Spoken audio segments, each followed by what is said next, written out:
नमस्कार, मैं हूं श्वेता सिंह और आप देख रहे हैं बिहार चुनावों का सबसे मुकम्मल, सबसे संपूर्ण, सबसे सटीक शो, क्योंकि इससे बेहतर कवरेज और कहीं नहीं। अंजना आरा से मेरे साथ जुड़ी हुई हैं और बिहार चुनावों की हर एक बात आज हम आपके सामने रखेंगे। अंजना, बड़ा दिलचस्प है कि किस तरीके से रोजगार ने एंट्री मारी है। यानी कि जो चैलेंजर है वो भी कह रहा है कि मैं रोजगार दूंगा। जो जिसे चुनौती स्वीकार करनी चाहिए थी, उसने कहा मैं तुमसे ज्यादा दूंगा। तेजस्वी यादव ने कहा 10 लाख जॉब दूंगा, अगर मैं आऊंगा सबसे पहले हस्ताक्षर उसी पर होगा। और भारतीय जनता पार्टी कह रही है कि हम तो 19 लाख नौकरियां दे देंगे बिहार में।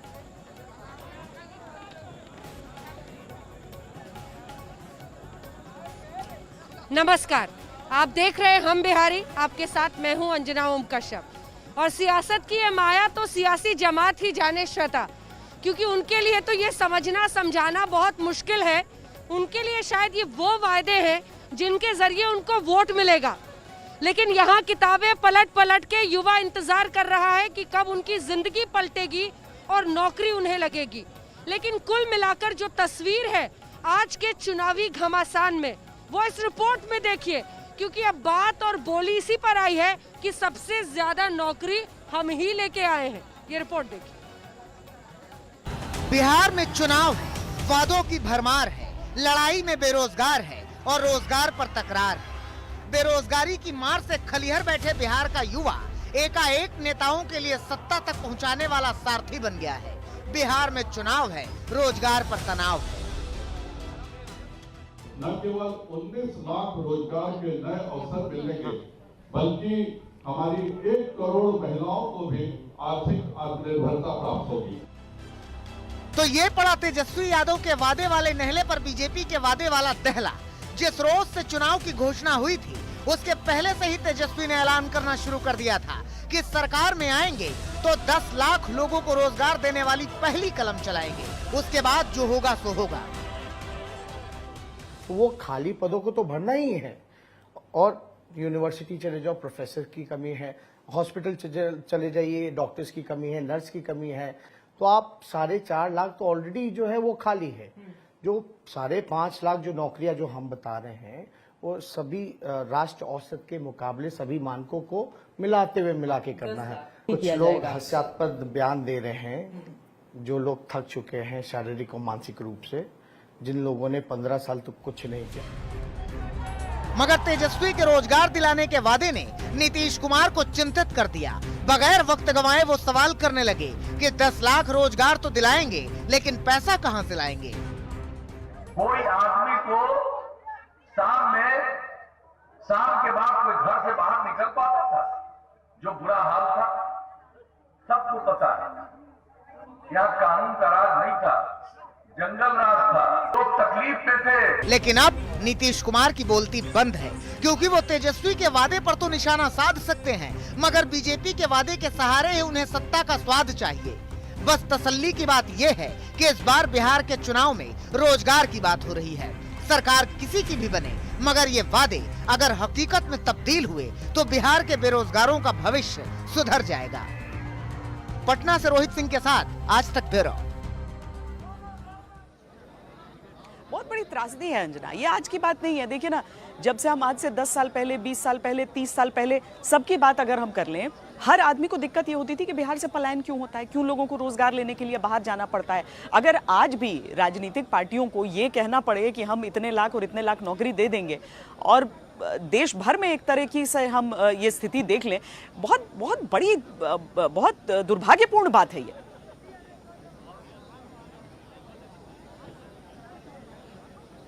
बिल्कुल। और मैं अपनी नज़र से बताऊं, अपने अनुभव से बताऊं, तो आज भी अनेकों लोगों से बातचीत होती है अगर इस पूरे इलाके में बिहार के, तो ज़्यादातर लोग यही कहते हैं कि दीदी कहीं नौकरी लग जाएगी क्या। कहीं पर सिक्योरिटी में लोग काम करने को तैयार होते हैं, कहीं भी काम करने को तैयार होते हैं। और ये ऐसे युवा हैं जो पढ़े लिखे हैं। आज जब मैं आरा के सड़कों से गुजर रही थी तो मैंने एक कॉलेज के बाहर देखा, एक चर्च के बाहर देखा, खुले मैदान में युवा सर्कल बना के बैठे हुए थे। मैं पास गई देखने के लिए। एक ग्रुप है जो पूरा बैंक की नौकरी की तैयारी कर रहा है। 5 से 6 बच्चे बैंक की नौकरी वाले, जितने गाइड और किताबें खोल रहे हैं, आपस में जीडी कर रहे हैं, आपस में ग्रुप डिस्कशन कर रहे हैं, नौकरी की तैयारी कर रहे हैं। कहीं गई वो एनटीपीसी की कर रहे हैं। वहीं बगल में एक हिस्सा है वो रेलवे की नौकरी की तैयारी कर रहा है। लेकिन जब उनसे मैंने ये सवाल पूछा आज श्वेता कि आपको किसके वादे पर भरोसा है, तो चाहे वो आरा की सड़कें हो या फिर ऐसे ग्राउंड जहां पर शाम में ये लड़के, जो मेरे पीछे एक बार नजारा दिखाइए, ये सारे युवा हैं आरा के जो आज राज तिलक में मेरे साथ शो में शामिल होने वाले हैं। कोरोना पर इनसे सवाल पूछना मुश्किल है क्योंकि कोरोना बोल बोल के इनको याद दिला दिला के मैं परेशान हो गई हूँ।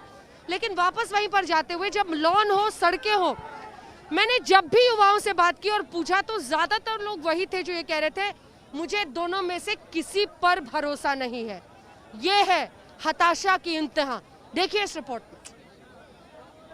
भोजपुर का ये इलाका, नेताओं के वादों पर क्या है इनकी सोच। एक तरफ तेजस्वी यादव कहते हैं कि अगर वो मुख्यमंत्री बनते हैं तो पहले ही कैबिनेट मीटिंग के बाद हस्ताक्षर वो 10 लाख नौकरियों पर ही करने वाले हैं। दूसरी तरफ बीजेपी ने आज 19 लाख नौकरियों का वादा कर दिया है। यहाँ के युवाओं को किसके वादे पर है यकीन, आइए जानते हैं। तेजस्वी यादव। अच्छा, जी मैम। आपको लगता है कि वो 10 लाख नौकरियां दे देंगे, सरकारी नौकरियां? जी मैम, एक बार तो मौका दे कर देखना चाहिए ना। 15 साल नीतीश को मौका दिया गया। दोनों में से कोई नहीं देंगे। किसी के वादे पर कोई उम्मीद नहीं है, ना कोई विजन बताते हैं कहाँ से वो लाएंगे नौकरी। कोई बता नहीं सकता। केवल चुनाव आते हैं, सब लोग बोलते हैं कि हम नौकरियां देंगे, ये करेंगे। मुझे दोनों में से किसी पे भरोसा नहीं है। आरा शहर में अगर आप गुजरेंगे तो आपको ऐसे मैदानों में कई जगहों पर युवा आपस में बैठकर तैयारी करते हुए दिखेंगे। और यकीन मानिए, चाहे वो बैंक की नौकरियां हो, रेलवे की नौकरियां हो, दरोगा की, सरकारी नौकरियां हो, इन सब की वो तैयारी कर रहे हैं। इनसे पूछते हैं इनको किसके वादे पर भरोसा है। हमें तो अभी किसी के वादे पर भरोसा नहीं है। तेजस्वी यादव। आपको लग रहा है कि वो देंगे? हाँ एकदम। जो पार्टियां बोल रही है तो उस पर मैम जी को अभी यकीन नहीं किया जा सकता है। हमको मैम तेजस्वी यादव पर यकीन है। आप लोग भी तैयारी कर रहे हैं नौकरियों की। आपको लगता है कि सरकारें और ये जो पार्टियां कह रही हैं ये वादा पूरा होगा नौकरियों का? बाद चुनाव के बाद पता नहीं चलेगा कि होगा कि क्या होगा। ऐसे बीजेपी जो कहती है वो करके दिखाती है। चुनावी लॉलीपॉप है ये। चुनावी लॉलीपॉप। देखिए, ये आरा की जनता ही बोल सकती है। तो दुविधा है हम लोग को, इनको दे या उनको दे। था समुद्र है ऐसे युवाओं का जो अपने भविष्य के लिए तैयारी कर रहे हैं, नौकरी खोजने के लिए पढ़ाई कर रहे हैं। और ऐसे ही तमाम लोग देखिए अलग अलग जगहों पर ग्रुप डिस्कशन इस तरह से करते हुए, पढ़ाई करते हुए। आप लोगों को यकीन होता है पार्टियों पर जो कह रही है कि 10 लाख नौकरी देंगे, कोई कह रहा है 19 लाख देंगे? मैम, यकीन तो करना ही पड़ेगा, हमारे पास कोई ऑप्शन नहीं है। किस पर यकीन होता है? अब देखिए, युवा नेता हैं तो उन्हीं पर चांस बनता है। ये सब चुनावी जुमला है। देखिए, मोदी जी भी आए थे तो 2 करोड़ का वादा किए थे, ये भी आए हैं तो वहीं किए हैं। लेकिन युवा हैं, देखिए अब लोगों को उम्मीद है। वो बोल रहे हैं तेजस्वी यादव कि हम 10 लाख देंगे, आज बीजेपी बोले 19 लाख देंगे। उसमें हमको जो लगता है कि 10 लाख में 1 लाख भी दे देंगे ना तो सफल हो जाएंगे। लेकिन अभी कहा नहीं जाएगा कि वो 10 लाख देंगे। पर यकीन होता है? यकीन तो अभी किसी पे नहीं है। तो आरा शहर की एक शाम है, यूलॉन है, बच्चे किताब पलट रहे हैं, लेकिन इंतजार जिंदगी के पलटने का है एक नौकरी के साथ। आरा शहर से हमारी ये रिपोर्ट। तो ये है उनका इंतजार एक नौकरी के लिए। और ऐसे अनेकों आपको युवा मिल जाएंगे अलग अलग जगहों पर। मेहनत और उसी लगन से कुछ हासिल होता है। लेकिन सवाल यही है कि ज्यादातर बच्चे बता रहे थे कि वैकेंसी नहीं निकलती है तो उन्हें मुश्किलें होती हैं श्वेता। लेकिन अब बात जरा कोरोना की करते हैं और कोरोना से जुड़ी हुई जो तमाम लापरवाहियों की खबर आ रही है उस पर हम देखें तो ये नज़ारा मेरे पीछे बताने के लिए काफ़ी है। और इसीलिए चुनाव आयोग भी बार बार कह रहा है कि आपको सावधानी बरतने की ज़रूरत है। लेकिन वहीं दूसरी तरफ यही कोरोना अब कैसे वोट के लिए भी माध्यम बन रहा है, देखना दिलचस्प है। क्योंकि श्वेता, अब बीजेपी ने कह दिया है कि अगर हम सत्ता में आए तो कोविड की वैक्सीन आई तो हम आपको मुफ्त देंगे टीका कोरोना का। नहीं, सचमुच में अंजना, मतलब इस समय मेरी कैमरे से दूरी कम से कम 10 फीट की है और इसीलिए आप सोच सकते हैं कि अच्छा कुछ देर के लिए भी, चूंकि आपके आगे पीछे कोई नहीं है, आप कुछ देर के लिए मास्क हटा सकते हैं। लेकिन बिल्कुल एक दूसरे से सट कर आपके भी फायदे के लिए, सामने वाले के फायदे के लिए भी है। कोरोना की वैक्सीन अभी तक आई नहीं है दुनिया में, लेकिन जैसा कि आपने भी कहा कि बिहार में फ्री की बंटने के लिए आ गई है। कैसे राजनीति ने कर दिया है ये मुमकिन, इस रिपोर्ट में दिखा देते हैं पहले।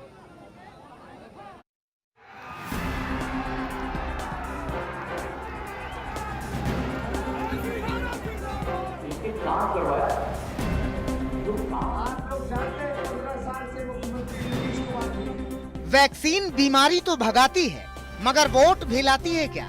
ये सवाल इसलिए है क्योंकि दवाई के जरिए वोट जुटाई की लड़ाई लड़ रही है बीजेपी। अपने चुनावी वादों की फेहरिस्त में बीजेपी ने ऐलान कर दिया है कि वो सरकार में आएंगे तो पूरे बिहार में कोरोना की फ्री वैक्सीन बंटवाएंगे। बिहार में हर एक के लिए मुफ्त में वैक्सीन मिल जाएगा, वो हमारी पहला संकल्प पत्र के प्रॉमिस है। भरोसा के साथ बिहार की जनता को हम आश्वासन दिलाना चाहते हैं कि वैक्सीन फ्री में आप सबको मिलेगा। कोरोना की वैक्सीन कब आएगी नहीं मालूम, कोरोना की वैक्सीन कहां से आएगी नहीं मालूम, सबसे पहले कोरोना की वैक्सीन कौन बनाएगा नहीं मालूम, मगर इतना मालूम है कि बिहार वालों के मानो भाग्य खुल गए। लेकिन बीजेपी के ऐलान ने कांग्रेस के खेमे में खलबली मचा दी है। कोरोना जैसी महामारी का भी राजनीतिक फायदा उठाने की कोशिश में है बीजेपी। ये सोचिए कि भारतीय जनता पार्टी हार से कितनी बौखला गई है कि वो अब इस स्तर पे गिरना चाह रही है और गिर चुकी है। आज घोषणा पत्र में भाजपा ने बिहार में कहा कि अगर वो सत्ता में आते हैं तो वो बिहारियों को मुफ्त का वैक्सीन देंगे, मतलब बाकी देश को आप नहीं दीजिएगा, और अगर सत्ता में नहीं आइएगा तो वैक्सीन फ्री का नहीं मिलेगा।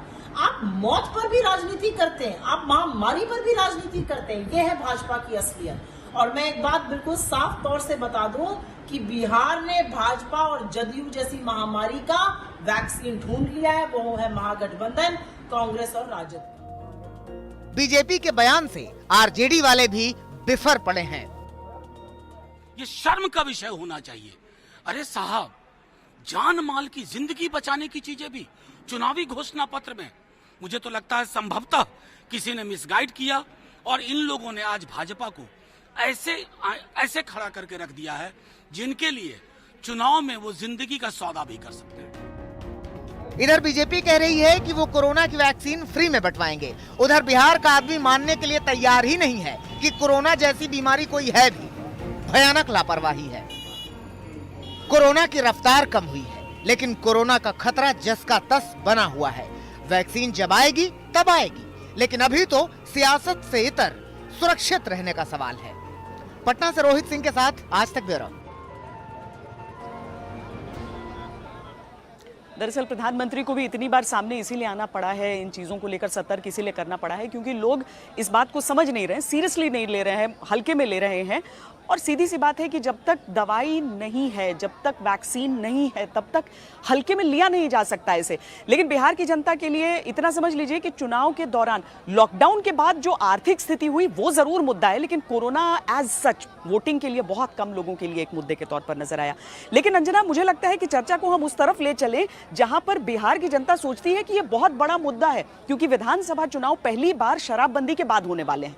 बिहार की जो जनता है वो सीधे तौर पर मुझे बटी हुई भी लगती है इस पर कि शराबबंदी सही या गलत, और इसमें महिला और पुरुष का भी मामला आ जाता है। महिलाएं कहती हैं बहुत अच्छा हुआ, पुरुष कहते हैं बहुत बुरा हुआ, लेकिन इस चीज को लेकर सब कहते हैं कि अरे ब्लैक मार्केटिंग तो अभी भी हो रही है इस चीज की। अंजना,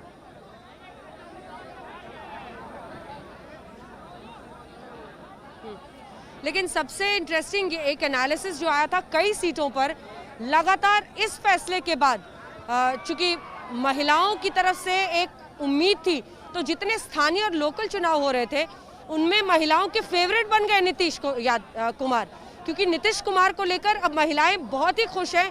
उन्हें लगता है कि हमारे मसीहा यही हैं, इन्होंने शराबबंदी करा दी। क्योंकि ये भी एक सच्चाई है, छोटे शहरों में, गाँव में शराब की वजह से जिस तरह का उत्पीड़न कई महिलाओं का घरों में होता था, शराबी जिस तरह से मारपीट घर में करते थे, उसको लेकर लोग बहुत डरे हुए थे और लोग महिलाओं की के लिए जिंदगी की एक दुश्वारी थी। ऐसे में नीतीश यादव उनके लिए हीरो भी बन गए इस फैसले के साथ। शराबबंदी असर होगा यहाँ पे? असर तो मैम नहीं दिखता है, अपने बिहार में नहीं दिखता है। मतलब वोट ऐसा, लोग नाराज हैं या खुश हैं? अब ये तो हम नहीं बता सकते क्योंकि हम तो खुश हैं। हम खुश हैं। शराब बंद हो गई, बढ़िया हो गई। लेकिन मर्दावा से तो बहुत दुखी है। मर्दावा तो दुखी बढ़ले बा। छोड़त है सब, दुखी तो हईले है मर्दा सब। हम तो घर रहता है या पति जाके पीता है तो कोई जानता है, बोलता है तब जानता है कि कहाँ पति जाते हैं। हम तो घर पर हैं, वहाँ जाके पीता है दारू, कहाँ दारू चूता है नहीं चूता है, लोग चुरा के बेचता है तो कोई जानता है। तो बंद कर दिया है, बोला बंद नहीं हुआ है आपके? नहीं, अभी बंद नहीं हुआ है दीदी। नशे में आता है? हाँ, नशे में तो ढेर लोग आता है। शराबबंदी से आदमी लोग नाराज है? हम बहुत आदमी नाराज है। औरत लोग नहीं है? ना ना औरत लोग नहीं है। औरत लोग खुश हैं? जी जो पीने वाले हैं वही नाराज है। औरत लोग खुश है। औरत लोग खुश हैं और आदमी लोग नाराज हैं जो पीते हैं। हाँ, जी वाला नहीं है वो नाराज कहाँ? तब भी आप बोल रहे हैं कि ताड़ी निकालते हैं तो वो बिक्री नहीं हो रहा है, डर के मारे लोग सोच रहे हैं कि कहीं पकड़े जाए। पकड़ा जाएगा। जी सर। नाशा में रहेगा तो पकड़ा जाएगा। दारू बंदी से दारू वाला का बिजनेस भी बढ़ गया है। वो चोरी से ज्यादा चोरी के दोबरी दाम लेकर बेच रहा है। अच्छा, सारे लोग ये कहते हैं कि ब्लैक मार्केटिंग शुरू हो गया है दारू का, घर पे पहुंचाते हैं। घर पर भी होम डिलीवरी करके सब पहुंचाता है। जी हाँ, बाजारों में पहुंच जाते हैं। बहुत ज्यादा दारू का बिक्री है। ताड़ी पर प्रतिबंध नहीं है, लेकिन उसके बावजूद जो ताड़ी बेचने वाले हैं वहां पर जो ताड़ी पेड़ से उतार कर लाते हैं, बड़ी बुरी हालत में रह रहे हैं। और वो कह रहे हैं कि जो लोग हैं वो इसीलिए डर रहे हैं अंजना कि अगर नशा किसी भी तरह का दिखेगा तो उन्हें पकड़ कर ले जाया जाएगा। और एक चीज़ मैंने बहुत नोटिस किया, आपने भी लोगों से जो बातचीत की होगी, ये मैंने छपरा में लोग थे, सोनपुर में लोग थे, दीघा में, इन सब इलाकों में इन लोगों से बातचीत की हुई थी इस मुद्दे पर।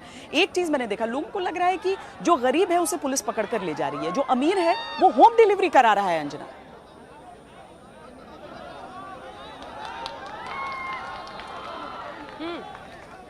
पहली लाइन यही आती है, जैसे शराबबंदी पर सवाल कीजिए किसी से कि गरीब नहीं पी पा रहा मैडम, अमीर तो पी ही रहा है, और ब्लैक में वो ज्यादा पैसे देता है, जितने पैसे में पहले पीता था उससे ज्यादा में अब पी रहा है।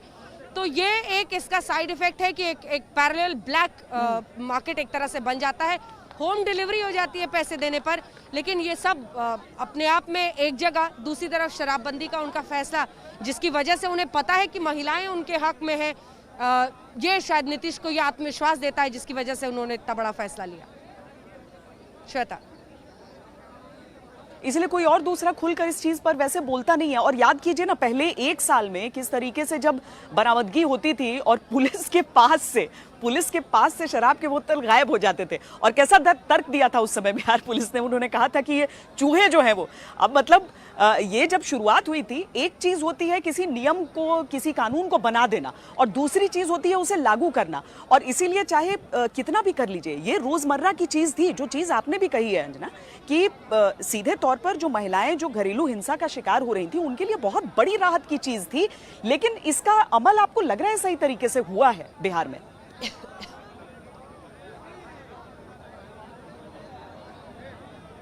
बिल्कुल अभी तक तो नहीं, क्योंकि जितने हिस्सों में आप जाइए, जहां पर भी बात कीजिए, जैसा मैंने आपको बताया, लोग यही कहते हैं कि गरीब नहीं पी पा रहा है मैडम, क्योंकि अब ये ब्लैक में मिलने लगा है और शराब महंगी हो गई है। बस एक ब्लैक मार्केट सर्वाइव कर रहा है, और ये कई राज्यों में देखा जाता है, चाहे वो अन्य ऐसे राज्य हो हिंदुस्तान में जहां शराबबंदी हो रही है, एक ब्लैक मार्केट बन जाता है जिसकी वजह से फिर ज्यादा पैसे देने पड़ते हैं पीने के लिए।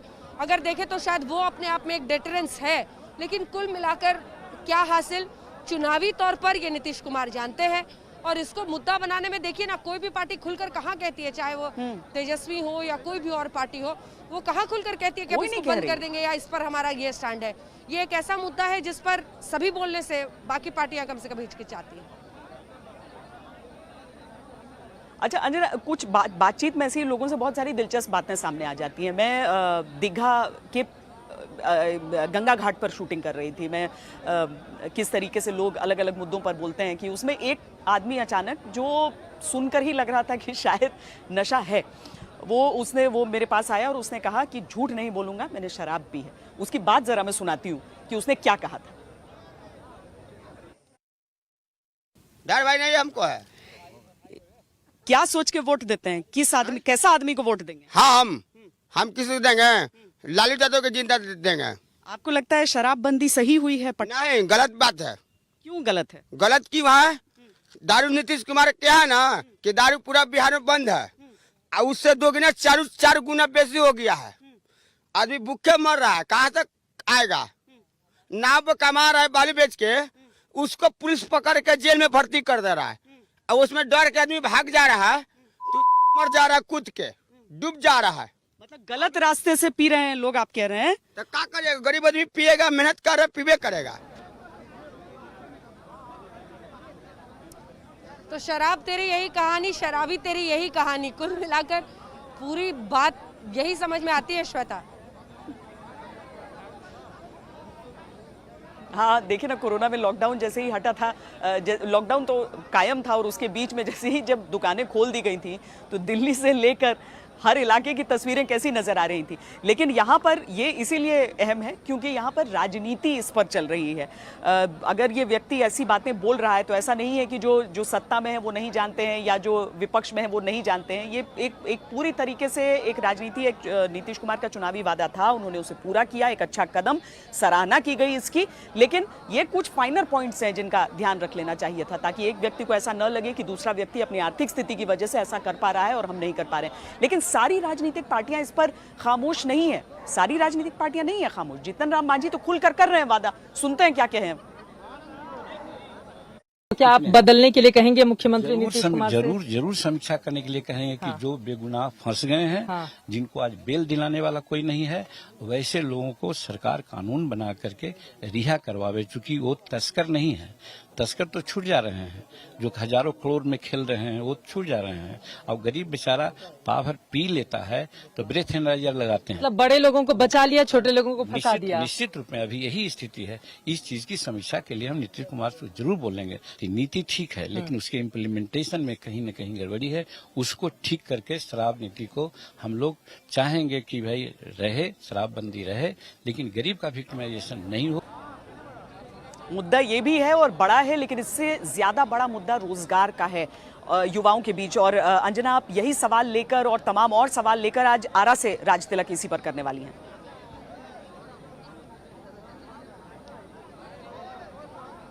बिल्कुल, अब से कुछ ही देर बाद हमारे साथ ये युवा यहाँ पर जुड़ेंगे जो बहुत देर से इंतजार कर रहे हैं। सभी को इंतजार है राज तिलक की शुरुआत का। और भोजपुर के आरा से आज आप एक धमाकेदार एपिसोड देखने वाले हैं। बस ये निवेदन हाथ जोड़ के इन लोगों से करते हुए कि थोड़ा सा कोरोना का ख्याल रखिए, मास्क या गमछा अपने मुंह पर लगाइए। हम बिहारी में इतना ही। देश दुनिया की बाकी खबरों के लिए देखते रहिए आज तक। नमस्कार, मैं हूं अंजना ओम कश्यप। हमें उम्मीद है ये वीडियो आपको पसंद आया होगा। लेटेस्ट खबरों के लिए यूं ही देखते रहिए आज तक और इस वीडियो के पसंद आने पर लाइक, शेयर एंड सब्सक्राइब करना ना भूलें।